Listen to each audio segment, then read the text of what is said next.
is your Tuesday, August 2nd morning wake up call.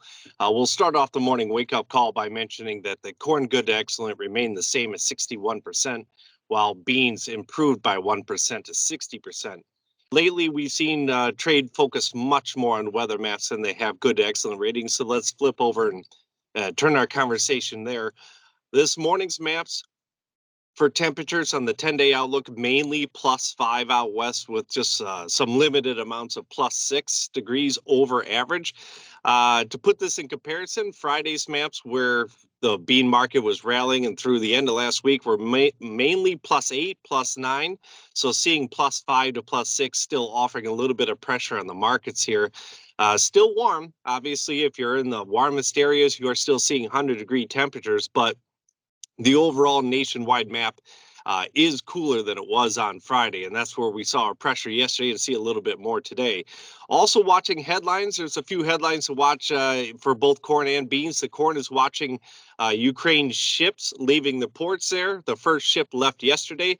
Now the estimates are that we will see 2 to 3 ships leave every day. So we'll look for headlines there to see if more or less ships leave there. As a whole, still, the whole Ukraine situation all summer really hasn't changed U.S. exports all that much, but the headlines of ships moving can offer 1 or 2 days influence here, or actually maybe even a little bit more than that. Over on the beans side, we will want to watch for headlines out of Nancy Pelosi's visit to Taiwan. Again, unlikely to mean anything in total exports, but day-to-day headline trading here this week. If trade gets any idea that China's unhappy with the visit, it could mean a little bit more pressure, just again from headlines, on the general thought that an unhappy China is unlikely to make any large bean purchases in the short term. So we'll still keep most focus on weather, but both those two markets do have a few things in the headlines to watch out for.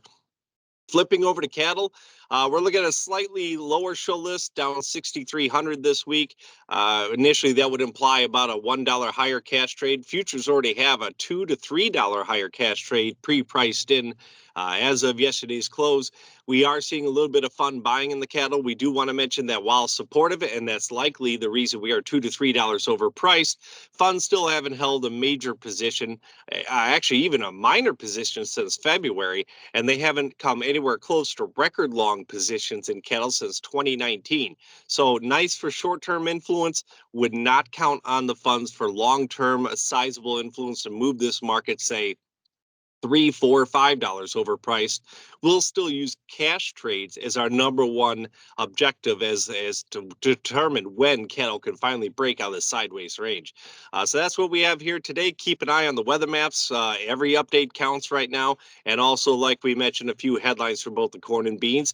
And keep tuning in to Alan Dale's morning wake-up calls.